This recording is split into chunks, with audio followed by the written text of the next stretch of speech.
and welcome to GenFriends. I'm your host, Cheri Hudson Passey from Carolina Girl Genealogy. And as usual, we've got a fabulous guest and a fantastic panel. So let me get started first with introducing our panel.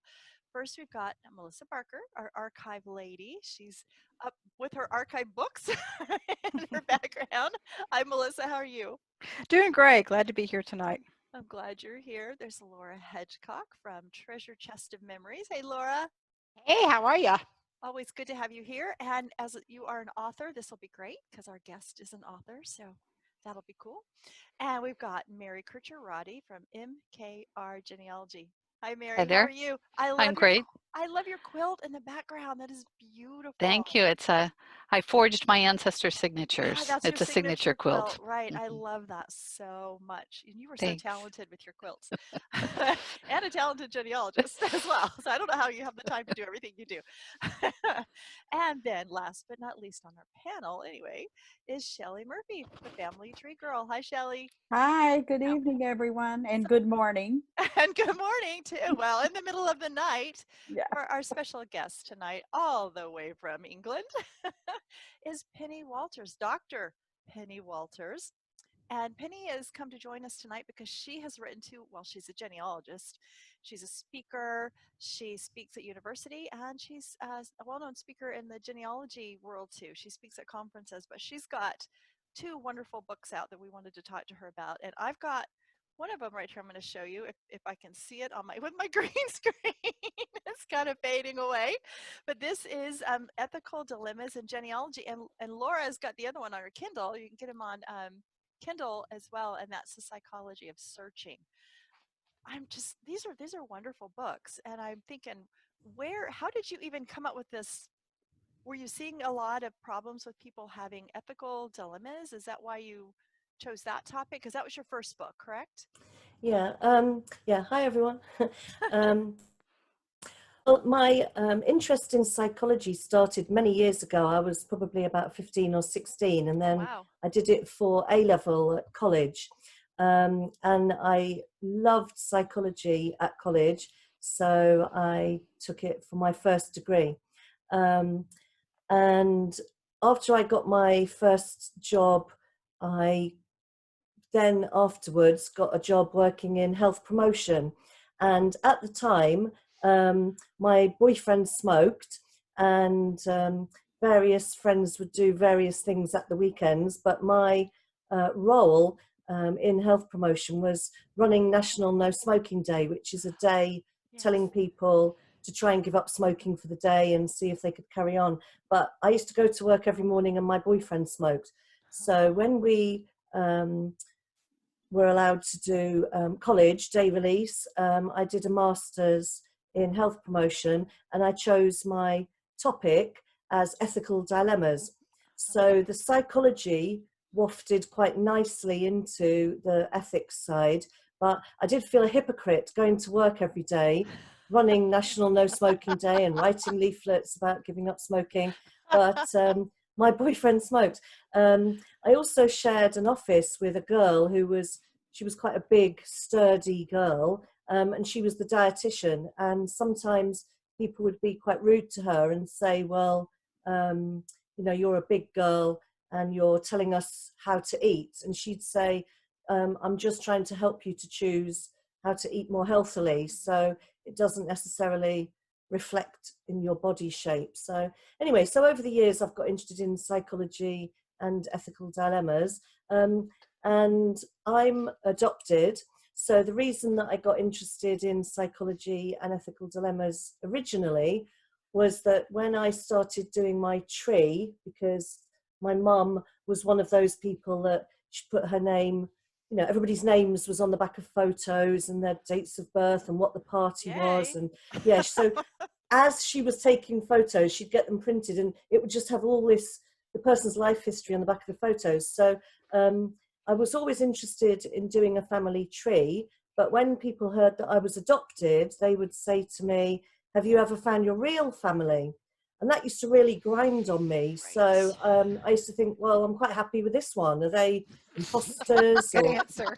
What a funny thing to say. So, and then after I had my first baby, she was laying on the hospital bed covered in blood, and as every mum knows, was saying, "Oh, isn't she beautiful?" And there's this ET at the end of the bed, Anyway, so whilst I was thinking that this little creature had, oh, look at her eyelashes, and oh, look at her fingernails, then I suddenly thought, did a lady think that I had nice eyelashes and a little nose and pretty hair, or whatever she was thinking about? And that got me thinking about my biological mother then. So basically, I used to get asked to give talks about ethical dilemmas in genealogy, but mostly reflecting on adoption.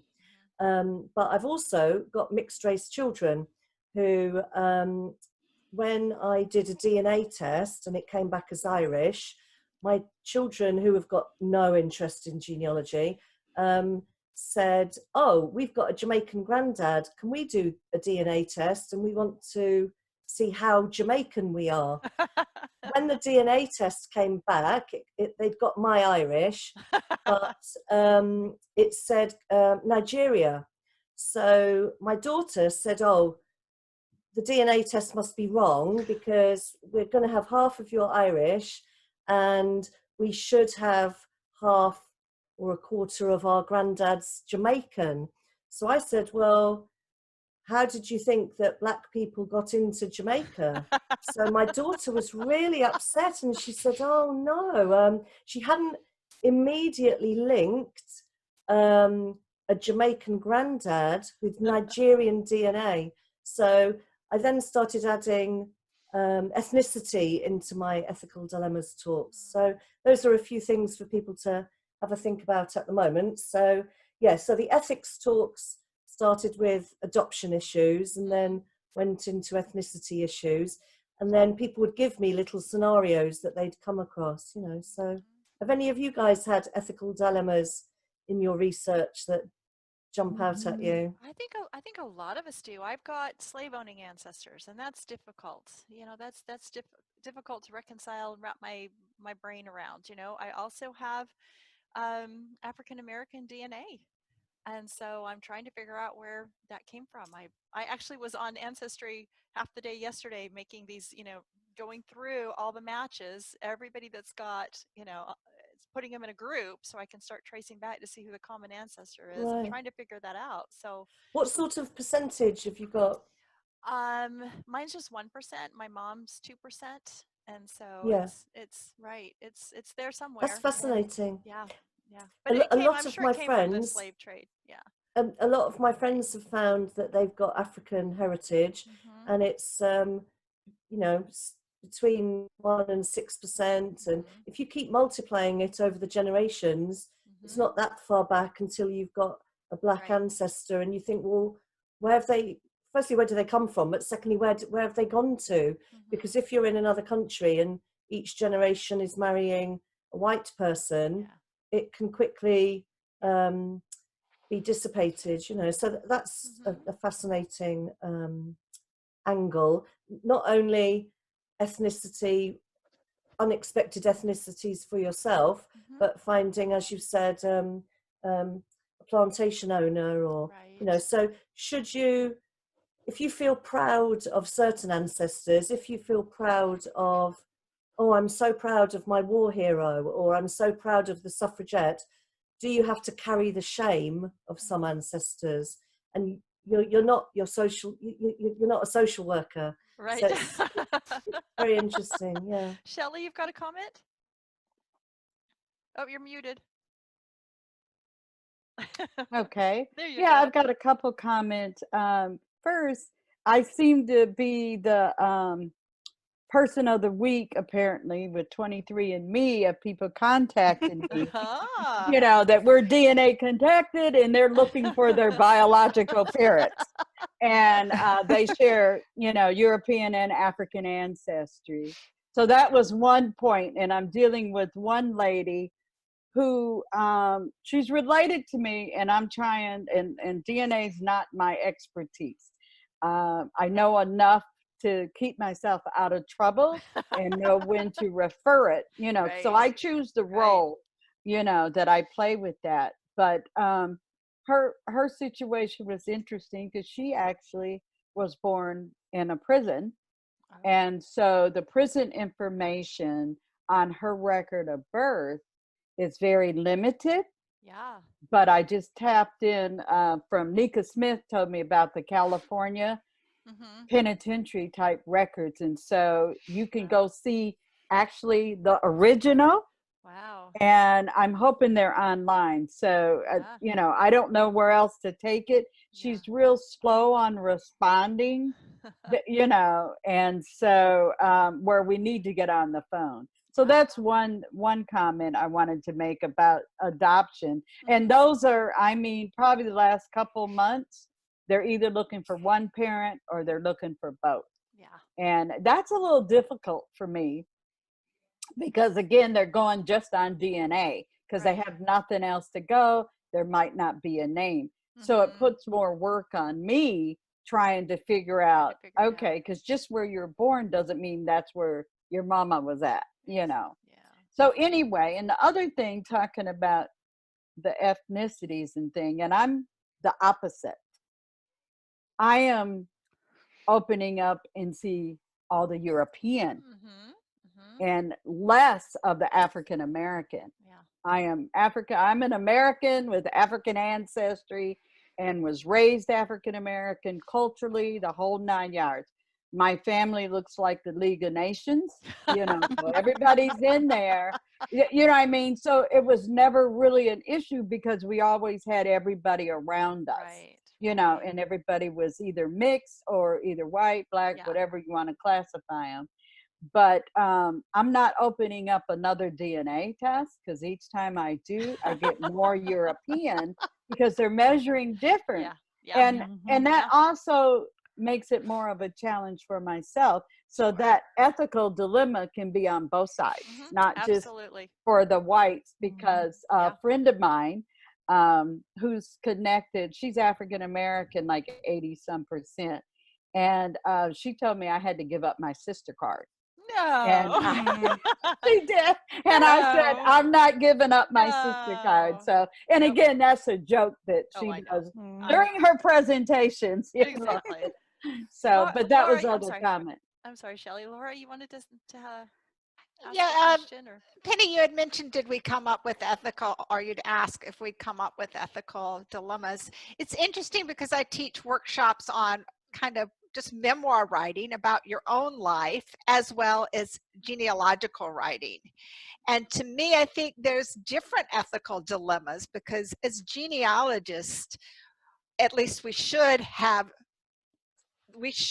abide by the truth, and especially when we tell those stories. And it's almost easier to say, yeah, you can't hide those chapters. But then I think in memoir, people have their own truth, and it might not actually be grounded in some kind of traceable facts. It's the truth that people know. So I would really be interested in hearing your ideas about those two different kinds of writing about your past and the ethics involved. Yeah, I haven't come across all of the examples that you've given, Shelley and Laura, so those are very interesting and useful ones that I can add, actually. So I think you'd probably be more of an expert in the memoirs angle than me. But the thing is, while I'm sitting on this webinar, I'm looking at the window, and you are looking at me sitting, and therefore you're looking at a bookcase. So we're both in my lounge, and therefore every piece of truth is on a continuum. So my truth is that I'm looking at the window, and somebody else's truth is that they're looking at the bookcase. So if you look at ethics on a continuum, we're all making decisions along the way. What's interesting is that each of us thinks we're nice. So I think I'm a really nice person And you are. that is just trying her Some best. days. So, so I saw somebody's eyebrow wiggle then. Well, I said some days I'm No, nice. I'm laughing. We're laughing at Melissa. We're laughing at Melissa. yeah. So basically, if I found a £5 note on the floor, as a good person, I might give it to a homeless person, or I might give it to charity. I might even think that giving that £5 note and spending it on sweets for my children was a good thing. I thought y'all didn't have those anymore. Yeah, no, we do. But if I could have an argument with somebody who would say, oh, you should have given it straight away to a homeless person, or my grandmother would have said, oh, leave it there, Penny, you would have caused some trouble, or take it to the police station, or hide it under the bed. So even with something as simple as finding some money, so if I said, what would you do if you found a £5 note on the floor? We've all got a lovely answer. But if we said it was 50 or 1,000, Yes. I'd be shifting pretty quick if I found £1,000 on the floor. So you can, if you look at that situation, so if I was poor, maybe I wouldn't have any qualms about shoplifting. So when you look at ethical dilemmas, with, for example, people will say to me, oh, you're illegitimate. So I'll say, I'm not anything. It happens that my parents weren't married. So I'm not illegitimate. I hate that word. My parents weren't married. Or if you said, my grandma had loads of children. Well, she didn't have loads of children. There were no contraceptives. So you were pregnant for a year, breastfeeding for a year. So you'd have a baby every 2 years. So it wasn't that your grandma had loads of children. It was that there weren't any contraceptives available. So we've all got our own take on a situation, and every ethical dilemma is on a continuum then. So to answer your question, Laura, depending which side of the room somebody is on, that's going to be their interpretation of events. Look at the hideous events that have happened this week with George Floyd. Basically, everybody's got a different version of that story because they have got a different take on it. So if somebody feels that that's their memoirs and that's their story, maybe we should go with it, because my CV doesn't always resemble the truth, or I'll have an argument with somebody and they'll repeat a completely different story back again. But yeah, that's a great so that's answer. a really fascinating question, and I'll have to have a think about that. Mary, you've got a comment? Yeah, actually, and just one tiny thing about what Penny was just talking about. We had a principal at the school where my kids went to school, and one of his sayings was, no matter how thin the pancake, it always has two sides. That's a good one. That's a nice word. But I had a little bit of an ethical dilemma, and the ladies on the panel will know about this. We had Mary Tedesco to come and talk to us about the Daughters of the American Revolution. And I'm working on my DAR application, or have been working on it. And my grandmother was not my grandfather's first wife. And that was something that was very hard for her. I don't think she knew when she married him that he'd been previously married. And I think she found out almost 40 years into the marriage. And it came as quite a shock. And so when I was filling out my DIR application, and I was kind of doing it in my grandma's honor, I talked to actually the registrar about how can I do this and not dishonor my grandmother and make her feel bad. I mean, there's a place where you could say she was the child of Ira Brown and his first wife or second wife, and I just left that number out. Ira Brown and his blank wife, Mary Jane Hardy, and dealt with it that way. And I had qualms about it because I wanted to be truthful, but I didn't want to dishonor my grandmother. So yeah, those get tough. I've had a similar situation where my first partner subsequently married and had more children, and then I didn't know whether to put them on the tree or not. So I wrote the lady's name, and I thought I was going to be sick, and then I deleted her. And then I thought, grow up, this is 20 years ago. And then I put her back in again. And I was literally in tears writing the child's name. And then I deleted them again. And, you know, but the reality is that these people are biologically related to my children. So I've left them back in again now. Yes. But yeah, they've been in and out on a few occasions. I really do sympathise with that scenario, Mary. A similar situation happened as well with one of my ancestors who it looked like she'd had a tiny baby and then quickly got pregnant again but died in childbirth, and the husband immediately married somebody else and had 10 children. So on every census it says that the children are hers, but my biological ancestor wasn't her baby, and in fact it was a hideous enough situation that she died in childbirth. So you know, I everybody I collaborate with, I push that point to them. No, this is a half sibling. So I've become a bit of a hypocrite really, because I don't want to put my ex's new wife and children on my tree.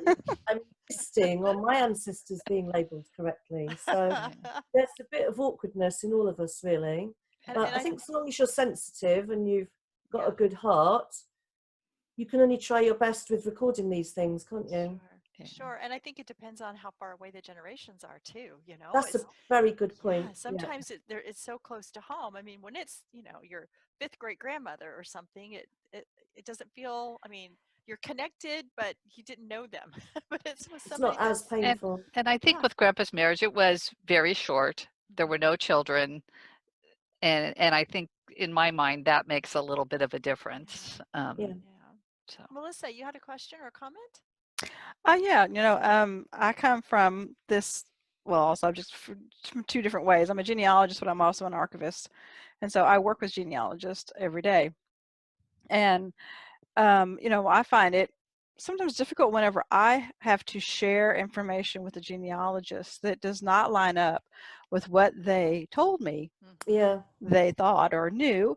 And so, you know, I even have to pause, even though it's, you know, I've done this for long enough. And as a genealogist, you know, I'm a very straightforward genealogist. Maybe it's because I don't have very many ethical, you know, hurdles in my ancestry. But I'm very straightforward. I'm like, this is the truth. We put the truth out there. This is how we do it. That's kind of how I am. But when it comes to genealogists that come to my archives and are doing research, I pause. Because it's like, I don't want to give them information that would hurt them or that would cause them harm or their family harm, or they get mad at me, or, you know, you know, I'm just the messenger. But, you know, it is something to think about. And I think about it often whenever I have to deliver, you know, tell someone, well, you know, they weren't married to this person, they were married to this person, or, you know, different things. And so, you know, I appreciate that you've written these books and that it's something that can help us, maybe give us some guidance. Well, the thing with ethics and philosophy and psychology as well is that there aren't any rights or wrongs. So that's why ethical dilemmas are on a continuum. So, for example, I could say to you, I'm adopted, should I look for my biological mother? You could say to me, oh no, Penny, that's a can of worms, don't be silly. And your twin sister could say, oh, that lady might have been looking for you for 30 years, so yes, go for it. Or you could feel disgusted that your ancestor got married at 16. Well, if the marriage laws were, you know, you were allowed to get married at 14, there's nothing wrong with being married at 16. So it's the same with unmarried people, in which case, you know, you're putting your culture and your time and your own morality, sometimes your own religion, onto a situation when in actual fact there were some facts, which might be these two people loved each other very deeply, got married at 16, lived together for 1 year, 2 years, or 50 years. But now we would frown upon a marriage at 16. So, but at that time it was absolutely fine, you know. So yeah, we do put our time and our place and our culture and our religion onto ethics as well. And also there are situations that I don't know about, and therefore I don't care about them until they happen to me. So it's only because I'm adopted that I know how an adopted person may or may not feel, in which case I can give my thoughts on that matter, whereas somebody else who wasn't adopted might say, you've had a really lovely upbringing, what are you moaning about? You know, you would have had a nightmare living with a different lady. So you know, each of us has got our own things in our heart, really, and that's how you get everything on these continuums. So there aren't any rights and wrongs, but I think people do need to have some more sympathy and a bit more empathy. And you know, I think I was chatting to somebody who'd had 4 wives in their tree. So I was saying, oh, that's terrible, I would have been really jealous. And, you know, so I was quick to give my opinion, and I should have been quiet, really, not judged, because I'm making that person feel ashamed, therefore, you know. I think just piggybacking off of that, I think we all as genealogists do that with our ancestors, because I can tell you the one ethical one that I have that, you know, I'm still kind of wrestling with is the fact that my great grandfather had my great grandmother put in an insane asylum so he could be with another woman. And I have the court records. My grandmother, who was their daughter, the last of 13, saw her mother drug out of the house, and she was in this insane asylum for 15 years, and then they deemed her cured, and she got out. What year was this? This was in 1940. Oh. Yeah, 1940 was the year my grandmother graduated high school. Oh. And she was the youngest of 13, and most all of her siblings were grown and had their own kids. And I still today cannot wrap my brain around the fact that the man had that much power to do that. I have the court records. He did it. He married the woman 2 weeks after she went into the insane asylum. My grandmother told me the story. I said, why did your sisters and brothers did not do something? I said, they couldn't. He had gone to court and found her legally insane and put her in an insane. You know, I still today struggle with that because. Well, maybe they didn't have divorce, and you know, we've got certain things that we think are quite disgusting, and at the time it was because that was his avenue. So I wouldn't condone it, but it might be condonable if he couldn't get a divorce, or maybe divorce wasn't invented then, I don't know. But my grandma's best friend was put in a mental asylum because she got pregnant at 16, and they said, you must have been mad to have sex, and therefore you're mentally ill, and died there. She's lived there forever, you know, never got out ever again. So but yeah, so we all had our own twist onto the story, really. But while I think I'm nice, somebody else might not agree with my perspective. So, you know, a couple of exes might not. But basically, you know, you're always trying to put a nice spin on things. And sometimes you can be a bit too romantic, because whilst people have been talking about a fantastic war hero, maybe he was a cook in the war, or escaped or something, you know. So sometimes you find these records and they've sidestepped from the truth a little bit, really. But you know, who are we to dig up all those worms? Exactly. I don't know. I always say that if you're writing about an ancestor to connect people to them, you're trying to connect them to the real person and not a facade. So to me, a cook is somebody I can maybe relate to even better than a war hero. You know, I like those things. And also, I mean, some of our ancestors did really horrible stuff, and that's just what it is. And if we whitewash it, you're connecting to something that never existed. It might as well be a Disney story. Exactly. Well, that brings us very nicely onto our Psychology of Searching book. I'm glad you said that, because I was just going to say that. That's so fabulous. Look at you! Look at you with the link. Because I've as an adopted person, I haven't got one story. I haven't got any clues at all. So everything's gone on my paper trail. So in my paper trail, I have found that a variety of Irish ancestors suddenly started working in South Wales coal mines. So because of the time period, I have added into the story that they were fleeing from the Irish potato famine. So the dates all connect. 12 children born to this Irish lady. 8 children went to America to work as domestic servants, and 2 or 3 boys went to work in South Wales coal mines. So the only explanation in my mind for 10 of your children emigrating is that it was literally during the Irish potato famine. I can't imagine that they were rich enough to think, let's go on holiday to Wales, or I'm a bit bored, I think I'll get a farm, you know, in New York or whatever. Anyway, basically, I've added that to the narrative in that sense, but I've repeated it enough now that it's true. So it's now true that they were Irish famine refugees, you see. So yeah, so my second book, which is The Psychology of Searching, is asking, why do you even do a tree? Why aren't you doing gardening, or you know, why don't you spring clean the house, or why aren't you doing cooking? Why are you doing genealogy? Is it because it's We're your obsessed. duty, or Obsessed. yeah, but you know, when do you Yeah. stop? You keep going back and back and back. As soon as you've got one layer, brilliant, let me find another layer, you know. So the Psychology of Searching is asking, why are you doing a tree?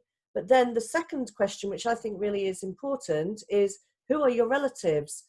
So are your relatives basically your parents and your siblings and your cousins? Can a relative be a third cousin 12 times removed, or a DNA match that is 0.1% matching to you? So when does a relative stop and a bit of a tenuous link begin? You know, when does it start looking a bit silly, you know, that you're chatting to your 7th cousin 10 times removed? But also something that I touch on in The Psychology of Searching is the psychology of naming. So for example, in many cultures, there's a naming pattern where you'd name your first son after your dad, or, you know, there's a pattern, but actually many names mean something. And firstly, they might mean something lovely, but also in some cultures, your name is reverence to a specific ancestor, in which case, are you feeling a bit obliged that you're a bit of their reincarnation, really? So if you've been named after your grandmother and people keep telling you that, does the name inspire you to start going down your grandmother's road, you know? So has anybody got any thoughts about the psychology of searching? I do. Go ahead, Mary. That for the longest time, I mean, I've been doing genealogy more than 20 years, about 20 years. And it's my hobby. It's what I enjoy doing. It's how I enjoy spending my time. Yeah. My sister hikes, you know, I mean, that's her thing. And I've heard of this thing. Doesn't, yeah. This exercise thing. Yeah. Exercise I'd rather go to a library, you know? Exactly. And so, I mean, I really struggled with and I may be setting Melissa off on this part. The stuff, keeping the records. This is how I am occupying my time. And you will find genealogists out there that say, I have a duty to pass on this material to somebody because I have located it. But is it my hobby? Can I do with this what I want? And so I've kind of probably changed a little bit, and I think what I'm doing is more important than I used to think it was. But it's still, at the end of the day, I do this because it feeds my mind and my interest, but not I mean, it might not float somebody else's boat. So But anyway. somebody else in your family might want to inherit your tree or ask you, could I grab those couple of branches, please? Or would you consider that I should do a DNA test? So you are a gatekeeper and you are holding generations of stories and memories. So yeah, we are holding a candle or opening a trunk or something, you know. So it is interesting. So I think it's my hobby, but then other people are asking me questions about it.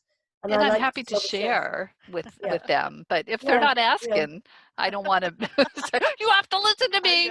Oh no, I'm going, you have to listen to me first. Yeah. People are horrified when they speak to me at a party. Yeah, we've all been there. Laura, you said you had a comment? Yeah, one of the reasons I was so interested in your book is I do know some people that I have a good friend, one of her aunts did an extensive genealogy. I've never seen it. I don't know how many things. And she's like, I don't know why people have to keep looking. My aunt did it all. I mean, she has no curiosity of what might be in there, and that's fine. But then I know other people that, especially when they can't find out, when they don't have that avenue of knowing their past, that really eats at them. But Yeah.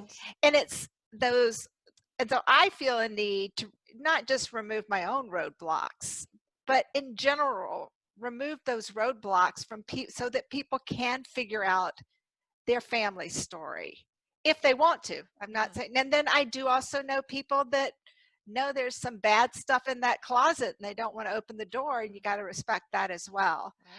But I think the whole concept about why some people have this drive to know and other people are just, I don't care who they were. Yeah. I mean, we're all just different, but I think the it is- topic's extremely Yeah, interesting. it is interesting because my I don't know if I've told you all this story before, but my step grandfather, his parents died when he was young and he lived with his grandparents. Well, I know where his dad is buried and where his mom's buried. His dad has got a stone, his mom doesn't. And I can't tell you how many times that we drove through that little cemetery in my hometown and we drive past that plot where his dad was buried, and we'd say, hey, you know, your mom's buried there, or do you want to stop for a minute? And he never wanted to do it. He'd say, I never knew those people. Do you want to get her a stone? Why? I never knew her.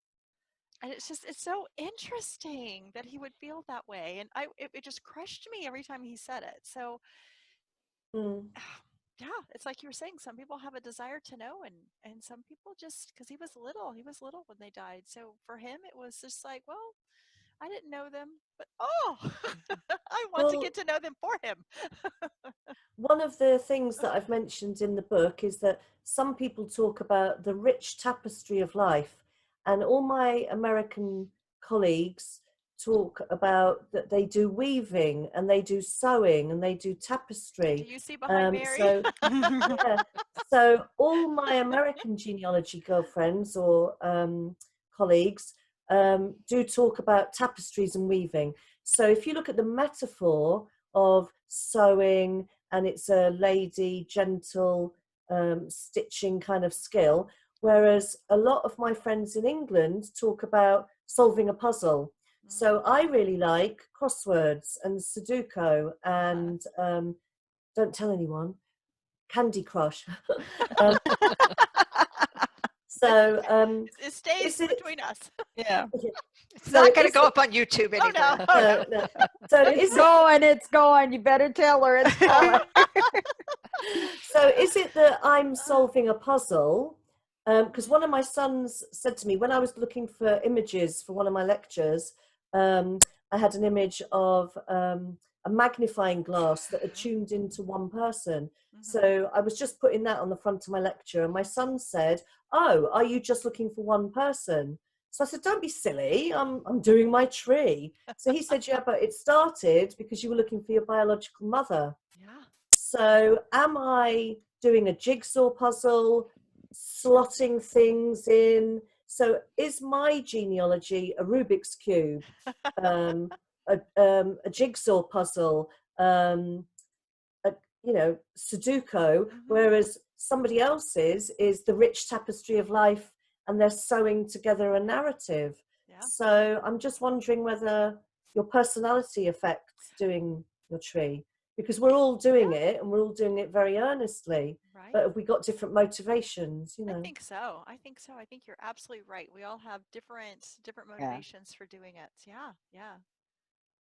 I got motivated. My mom was asking questions and was telling, a story. And I started helping her, and that was it. Then I got tuned in. Mm-hmm. It's Right. I think it's solving the unknown, Yeah.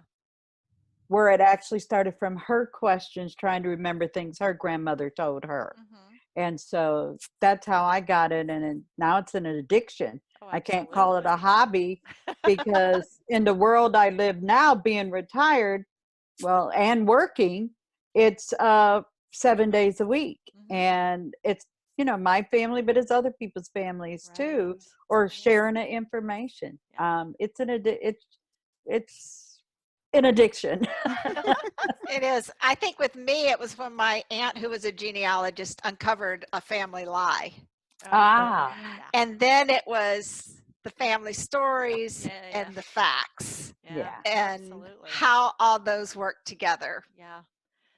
For me, it was finding out information about my grandfather who died in World War II. I had no idea that I had a grandfather that died in World War II, because I'd asked my mom, why do we call Frank Frank? Why don't I call him Grandpa? And she said, because he's my stepfather.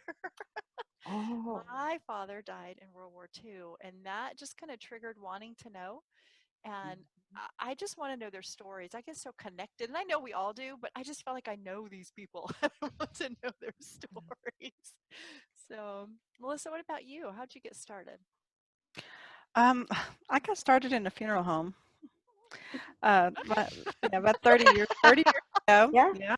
My local funeral home here. My husband, one of his family members, was at the funeral home, and here we have, and I don't know if it's a southern thing, I do it everywhere, but we have visitation, and then Oh, we have the yes. funeral. Oh, yes. So the visitation was the night before. Mm-hmm. There was a lady there. One of the family members was going around with this spiral-bound notebook, sitting with people, talking to them, and writing things down. And I was, maybe I'm naturally curious, but I went up to her and I said, "What are you doing?" And she told me. And it was one of my husband's lines, and I asked her if I could take that notebook home and copy the pages. I don't know why I did that, because I had never done this before. Wow. And so I did, and that was what started me on the journey. And I'm like Laura, mine is for the I love history, and so it's the stories. I've always said that everyone that's ever walked on this earth has a story to tell. Mm-hmm. There's good stories, Absolutely. there's bad stories, there's short stories, there's long stories. Right. And so, and I don't know, I just have this urge to want to tell my ancestors' stories. Now, whether or not I'm telling someone doesn't matter. Yeah. It's documenting it. Right. And because somebody will know it later. Yeah. And Mary talked about, passing it on and doing things like that. But, I wish my great grandmother had done genealogy and passed it down, because then I would know things that you can't find in a record. Right. Well, what I think is interesting there, what you've said, Melissa, is that when we're telling the stories, we're actually telling micro histories, because every single person in my ancestral tree was an ag lab, like an agricultural labourer. So they basically woke up in the morning, worked ridiculously hard in a field, had 12 children, died. So I haven't got literally not one interesting story other than they were an agricultural labourer.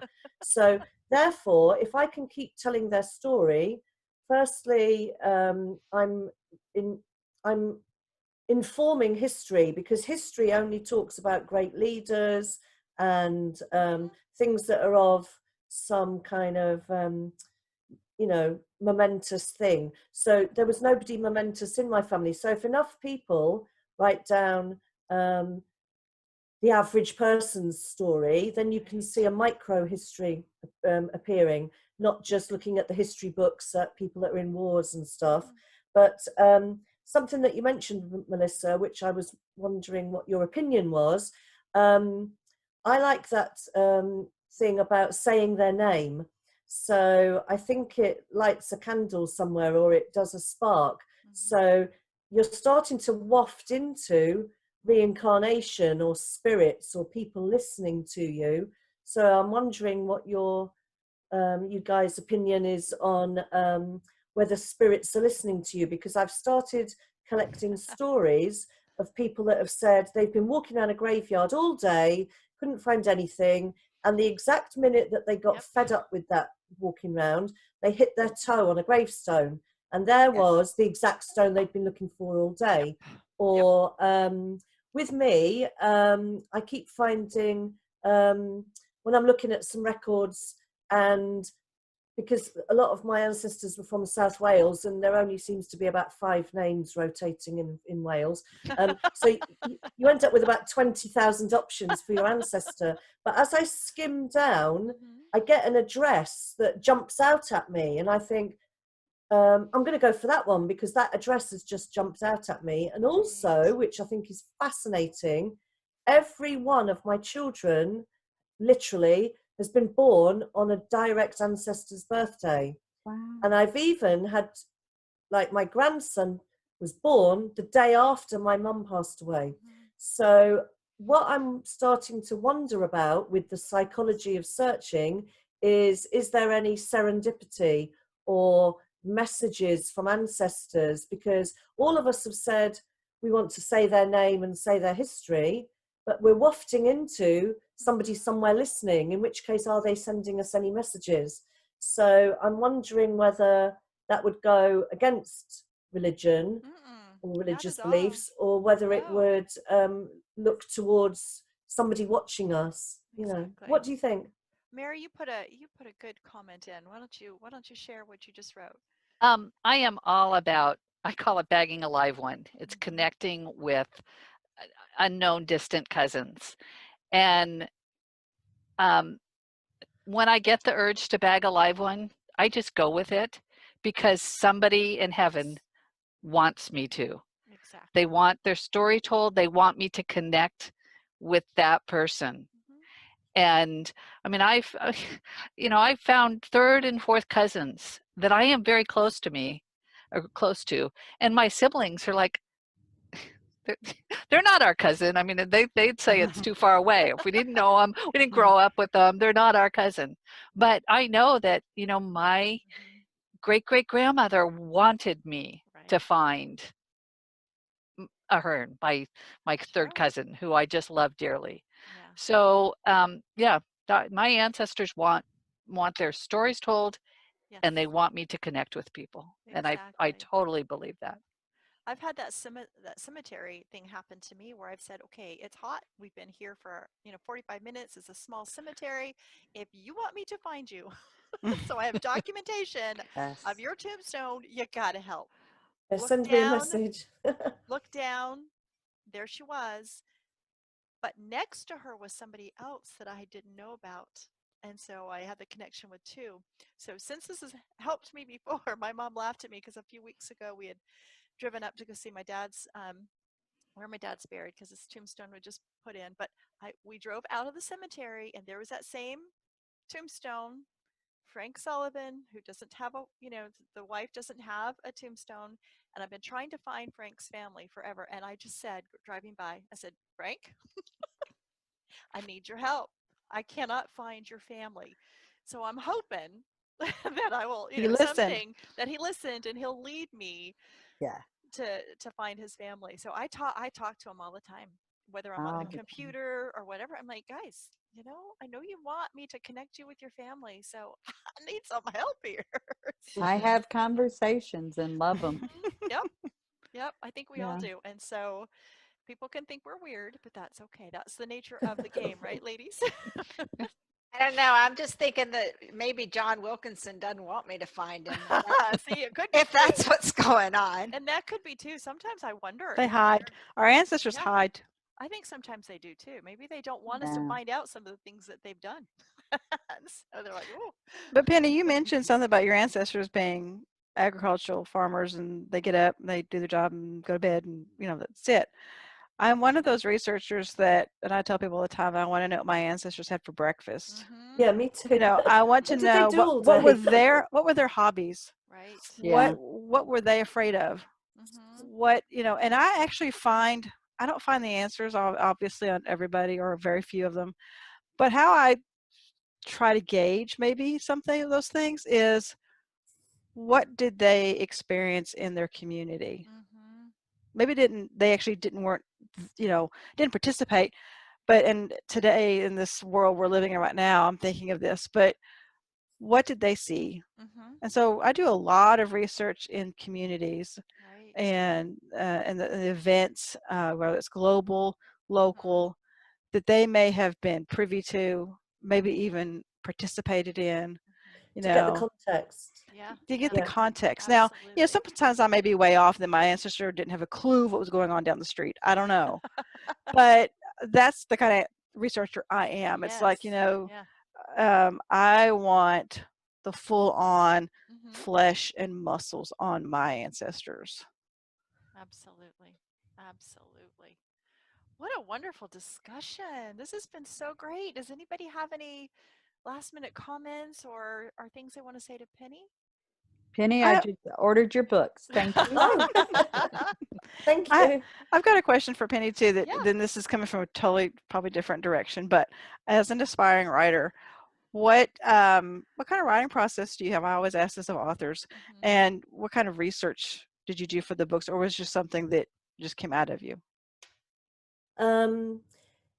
I'm a very chatty person, so the books were You're in good company. Yeah. just me chatting. Yeah. The books were just literally me chatting to myself, and both of them have got a philosophical angle. It's not my grandma was a suffragette and here is some information about suffragettes. It's they're basically me pondering. So the ethical dilemmas is me asking, what is ethics? What's it even mean? And then what's it got to do with a tree? I'm just doing a tree. What can go wrong? And then I started gathering all of the ethical dilemmas in different situations. So one of them was with DNA testing, such as finding that your dad isn't your biological father, or there's a whole chapter on adoption. Because of my black children, there's a whole chapter on the good and the not so good things that can come out of ethnicity. Then I got a couple of friends to read the document that I'd produced, and the first friend said it was fantastic and well done and was lovely, and then the other one said, you've repeated yourself here and you've missed out. It did a big critical review, and I was a bit cross to begin with, and I thought, oh goodness me, it's taken me ages to write that. And then I thought, oh, they've got a good point. Oh, I didn't notice that. So the trick was, after I'd written the document, which was about 170 pages, I'm not very good at reading online, so I printed it. And when I printed it, I then went over and pretended, although I am a university lecturer, I pretended I was marking it like an essay. So I made a little comment, what are you on about, Penny? Or research this a bit more, or there's no reference. So I went over the 170 pages with a black pen and a highlighter pen. Then I gave it to the original two friends, who still seemed to be with the it's fantastic, it's awful gang. So then I gave it to three more friends. And then I thought there was too many cooks spoiling the broth, and just uploaded it to Amazon as I thought was good. What is very good with self-publishing is that if anybody does criticize you, not critique, criticize you, or finds a spelling mistake, you can edit it. So I hopefully wouldn't have any spelling mistakes because of my education, but anyway, you just never know. So people have said to me, did you see such and such, or I don't agree with this, or, like one of you mentioned having a baby in prison. I've never thought about that going on somebody's tree before. So that sounds very interesting. I could put that sentence in. So a good thing with self-publishing online is that you can edit your own work. Then I gave a few free books to some key players, hoping that they would review it. And then I've just let it go naturally through now. Also, whenever I do give a lecture, I don't earn very much money anyway. I get my lecturing fee and sometimes travel expenses you know, I'm not earning any money from the lecturing. So also I can sell the books when I give talks. So it's just become a bit of a drip effect and confetti, really. I'm not becoming an international bestseller because basically these are quite niche subjects, Yeah. but I am quite concerned that more people don't look at the ethical dilemmas. Mhm. And I do hear the sentence, DNA doesn't lie. And I think, oh, it's a bit, you know. So sometimes 2 + 2 = 4 is a bit of a harsh revelation to somebody with their tree. But yeah, so that's the process basically. I just rambled and wrote, and then I sought some advice. Well, that gives me comfort. Yeah, no, because a couple of people said, "Oh, did you realise that you've cut and pasted that paragraph twice?" And I thought, no, I hadn't seen that at all. What a boo-boo. But also because of my academic side, I've also got between 600 and 700 references in the books as well. So if you were fascinated by blah blah sentence or a claim that I've made, you can then go and research it more yourself, because I don't want anything to look like it's fact. It's mostly my thoughts and ponderings and opinions, you know. Wonderful. Thank you. Thanks, Melissa. That was It's a great. good thing you had a friend telling you that that you cut and pasted the same paragraph. I just read a book, and it wasn't twice. I think it was about 5 times. Oh no. Some within pages of each other. Oh no. Oops. Yeah. Hey, But the Oh. one thing about if you download a book, you can always, sometimes you will get a notice in your Kindle, this book has been updated. Mhm. Oh, And you nice. can get that update. Yeah. You can then ask for that update. Right. So Right. it's Oh.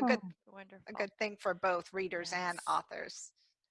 Penny, thank you so I much. think it's for- very good. And what was quite interesting is with Kindle and Amazon is that you upload your manuscript, but then it has to fit into the pages of a book. Right. So you have to do margins and tabs. And I started being clever and adding photos because I wanted to look at the shape of the way that you do your tree. So is your tree a coat of arms, or is it a pedigree tree, or is it a blended tree, or is it a mind map? You know, so I wanted to show some different examples. So I'd got a paragraph next to a photo, but when it goes onto Kindle, it would jump. So I had to learn quite a few different things about typesetting.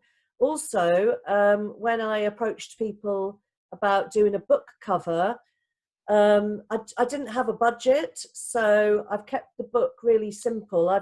And Amazon also asks you, how would you like your book cover? So it could be blue and green, or yellow and pink, or what size writing, or do you want to add a photo, or, you know, so you get a list of questions and then you press enter and it does all the book in according to how you've answered the questions. So it could be in Comic Sans, or it could be in Calibri, or it could be in Times Roman, or it could be in size 14, or you could have 20 photos or 1 photo. So therefore, all of that typesetting and producing a book cover was very interesting as well. But it gives you all of that. All of that is control then. Whereas with a publisher, you get about 3% commission. With Amazon, you get 50. You get 50% commission. So, and also, because I've just written a lecture about this for family historians. Say you wrote a book about your family history, theoretically the world could buy it, but then actually it might just be your 7 relatives or your 12 cousins or whatever. And then when they've all bought the book, you could put a stop to the sales. So you can have a fixed number of people in the purchasing circle. Because a couple of people that I've known who have got the most fascinating tree, wanted to write a book, and they said, well, who's going to buy it, and what publisher is going to want this? So self-publishing is good for you to publish your tree and your history and your narrative, and distribute it amongst your close relatives. Yeah, great. Penny, thank you so much for joining us. I know it's Oh, late sorry. there. Yeah. No. Shelley's got a question. Oh, Shelley, so sorry, Oh, Shelley. sorry. I Oh, didn't see real it. quick. I wanted to know what your dissertation topic was for your doctoral degree, and did it relate to any of the books that you wrote or genealogy? Yeah, I've been writing books since I was about 3, but my PhD Yeah. asked about ethical dilemmas in health promotion, Got it. and the research question was: do you have to be a paragon of virtue to run to do health promotion? So should you be a slim dietitian? Should you never smoke? Should you never drink drive? Should you never take drugs? Because when I had my first baby, the midwife kept saying, push, push, you're not trying. So I said, how many kids have you had? And she said, I haven't got any. So, Yeah. yeah, There you so go. if you've got a drug addict, does Yeah. a drug addict want an ex-drug addict to give them advice, or would they like an academic doctor? That's So a the good point. PhD was asking, do you have to practice what you preach and be a paragon of virtue in health promotion? Got it. Oh, Thank Very you. good. Very That's okay. interesting. Very Yeah. Yeah, it was. interesting. Yeah. Two people read my PhD, so that, Oh, I'll go seek it out. Don't worry. yeah, it is actually in a library online. Yeah, 2 people have read I'll it. find it. So yeah, I can Thank always send you. summaries of things. What And a- any yeah. of you ladies that are here tonight with the panel, or indeed anybody that's watching your video recording afterwards, I'm a really big believer in sharing information and not hoarding and being territorial. So if you wanted any handouts, I think you call them syllabi.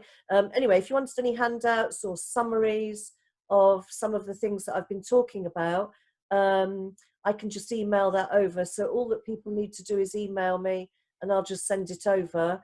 And then we can either have a debate and I can add it to the books, or Love it. it can inspire another lecture for somebody. Absolutely. I'm trying to write a new lecture called The Psychology of Naming, and are you reincarnating ancestors, you know. That would be great. Thank Yeah, you. if we could send that, you'll put that that big on the show discussion. notes, Cheri? Yeah, absolutely. And any links you want me to put in too, Penny, just make sure you send them to me and I'll get Yeah. links in the show notes. Okay. Great. you. Thank you. Thank I'm you so really much, Penny. grateful. So I'm much really for grateful being that with you us. invited me. Thank you so much. Thank It's you been for really coming. fun. Thank you for staying Yeah. up. I know it's so late. You're probably I know. It's fine. and It's now fine. she won't be able to get to sleep because you know what happens when you stay up late and then whatever you're waiting for is over, then you can't go to sleep. So we're sorry.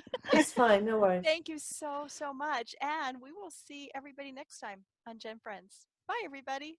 Bye.